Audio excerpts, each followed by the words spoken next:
Before anyone cared about calories, gluten, or what quinoa even was, there existed a culinary battlefield known as the British school canteen. If you were a kid in the 1990s Britain, you probably still have vivid flashbacks of beige trays, lukewarm food, and desserts that could double as building materials. Today, we're cracking open the metal lid on those steaming trays of nostalgia and fear to revisit the unforgettable and sometimes unforgivable dishes of our youth. Brace yourself. This isn't fine dining, it's a flashback. Spam fritters, the deep-fried mystery. A thick, rubbery slab of spam, yes, the canned meat of questionable origin, was dunked into batter and deep-fried until golden brown. The result? A crunchy shell that gave way to a hot, salty center that could best be described as meaty-ish. You could bounce one off the floor and it would return to your plate, unchanged. Kids either loved them or peeled off the batter and left the spam, confused and slightly scared. Still, it was filling, it was hot, and it was always served with chips that had the texture of a damp sponge. Boiled mince with lumpy mash. Boiled mince, that's it. No sauce, no seasoning, just watery ground beef served beside a sad dollop of mashed potato that had more lumps than a gravel path. Sometimes there'd be a few rogue peas swimming in the grayish liquid, but mostly it was just brown. And yet, something about the blandness felt oddly safe, like getting tucked in by your nan while she complains about the price of milk. Chocolate concrete with pink custard. Imagine a brownie. Now imagine it baked by a bricklayer. This legendary dessert was rock solid on top, crunchy at the edges, and somehow still chewy in the middle. It could snap a spoon clean in half, but it was always paired with a steaming ladle of pink custard, smooth, sweet, and violently pastel. When the hot custard hit the concrete slab, a transformation happened. It softened slightly, and for one glorious moment, you were eating something magical. Semolina with a blob of jam.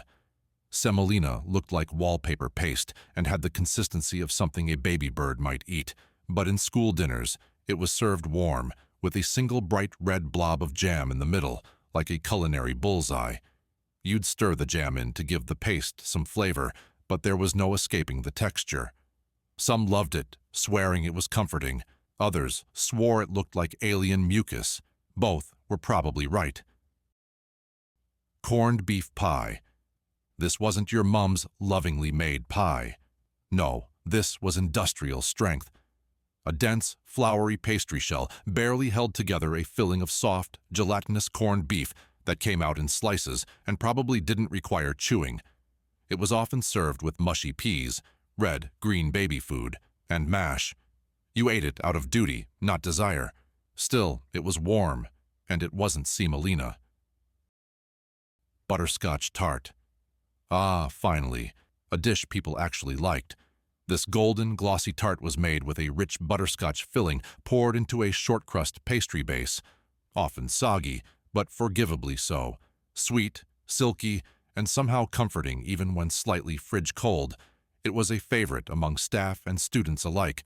If you saw this on the menu, you knew lunch was going to be okay. Macaroni cheese, but British. Take pasta, boil it until it's falling apart, then add a sauce that tastes like cheese in the same way a yellow crayon smells like lemon. British school mac and cheese was not baked. It had no golden top. It was a yellowish puddle with mystery seasoning and occasional stringy lumps. You didn't eat it for pleasure, you ate it for survival. Arctic roll. This dessert was iconic, a log of vanilla ice cream wrapped in a thin layer of sponge cake and sliced like Sunday roast. It was often freezer-burned on the outside and melting on the inside, creating a weird temperature paradox in your mouth. But it was sugary, cold, and exciting. It made you feel like you were eating something posh, even if the flavor was fridge. Jam roly-poly with custard, also known as dead man's leg. Yes, really. This thick, rolled pudding was dense enough to block plumbing. It was warm, jammy, and swimming in custard, usually the yellow kind this time. You had to use a knife to get through it, but once you did, it was oddly satisfying, like edible carpet padding. School pizza, but make it British. It looked like pizza, rectangular, floppy, and suspiciously pale. A thin smear of tomato paste, one lonely strip of rubbery cheese, sometimes sweet corn, sometimes Spam. The crust was soggy, the flavor questionable, and it somehow managed to be both undercooked and burnt. But it was Friday food, and that made it special. Not quite Italy, but definitely unforgettable. The food might have been basic, weirdly textured, and occasionally terrifying, but it was ours. It filled our stomachs, gave us stories, and somehow became part of who we are. Today's school dinners might be healthier, but they'll never come close to the chaotic charm of a 90s lunch tray. Share the nostalgia. Which one of these haunted, or delighted, your childhood? Drop it in the comments, tag your old lunchmates, and don't forget to like and subscribe for more gloriously outdated British treasures.